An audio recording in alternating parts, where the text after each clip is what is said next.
संगठन को लेकर के भी आपके कंधे पर बहुत बड़ी जिम्मेवारी होती है। और दूसरी बात यह है कि जदयू जब अपने संगठन का विस्तार कर रहा है, बिहार से बाहर जाकर के, चाहे चुनावी राजनीति हो या बाकी चीजें हो, ये जरूरी भी होता है। तो वैसी स्थिति में राष्ट्रीय महासचिव के रूप में इनको बड़ी भूमिका निभानी होगी। तो एक साथ दो भूमिका ये नहीं निभा सकते। तो वैसी स्थिति में तय बात है कि ये इस्तीफा दे देंगे और सम्मानजनक विदाई की पृष्ठभूमि बन सकती है। ऐसा तो कई कारण से इनकी एक्टिविटी और बहुत सारी चीज ऐसा कहा जा रहा है, इस वजह से वो लोग नाराज थे। तो एक तो पृष्ठभूमि बन गई थी, उसके बाद जहानाबाद में जाकर के जैसे ही इन्होंने एक जाति विशेष के ऊपर टिप्पणी की, तो आप देख लीजिए कि जदयू के मुख्य प्रवक्ता अगर बोलते हैं तो वो पार्टी का लाइन होता है। तो वहां पर जो है ये सवाल उठा कि साहब अगर आप जहानाबाद की बात करते हैं तो कटिहार की बात क्यों नहीं करते हैं? कटिहार में कैसे हार हो गई, कौन इसके लिए जिम्मेवार है? तो मतलब काउंटर करने का साफ मतलब है कि पार्टी नेतृत्व जो है वो इनकी बातों से खुश नहीं है और उसको लग रहा है कि इनकी बातों से नुकसान ही हो सकता है।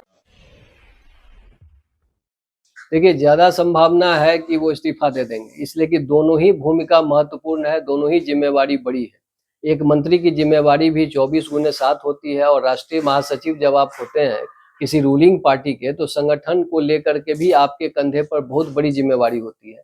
और दूसरी बात यह है कि जदयू जब अपने संगठन का विस्तार कर रहा है, बिहार से बाहर जाकर के, चाहे चुनावी राजनीति हो या बाकी चीजें हो, ये जरूरी भी होता है। तो वैसी स्थिति में राष्ट्रीय महासचिव के रूप में इनको बड़ी भूमिका निभानी होगी। तो एक साथ दो भूमिका ये नहीं निभा सकते।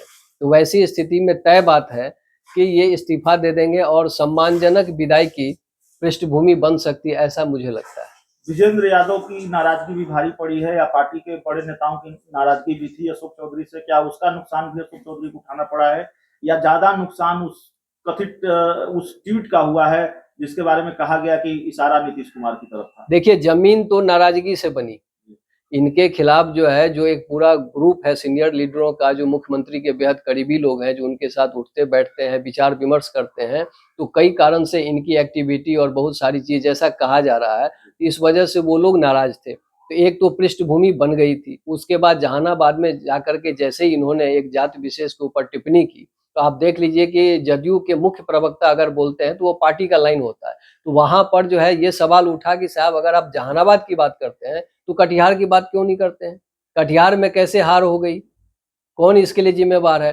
तो मतलब काउंटर करने का साफ मतलब है कि पार्टी नेतृत्व जो है वो इनकी बातों से खुश नहीं है और उसको लग रहा है कि इनकी बातों से नुकसान ही हो सकता है। इसलिए मुझे लगता है इन तमाम चीजों के बाद ये जो इनका वो क्या कहते हैं कविता पाठ हुआ है, वो कविता पाठ जो है पूर्णाहुति कर दिया। और ये जो है ये एक तरह से पार्टी के अंदर से भी एक संदेश सत्ता शीर्ष के पास गया कि अगर इतना के बावजूद इनके खिलाफ कोई कार्रवाई नहीं होती है तो वो एक गलत संदेश चला जाएगा। और नीतीश कुमार माने जाते हैं इस बात के लिए कि जो भी व्यक्ति संगठन या नेतृत्व के खिलाफ कोई काम कर रहा हो या बोल रहा हो तो उसको उसकी सजा देर सवेर भुगतनी पड़ती है। और इसके एक नहीं कई दृष्टांत हैं, उदाहरण है, भरे पड़े हैं।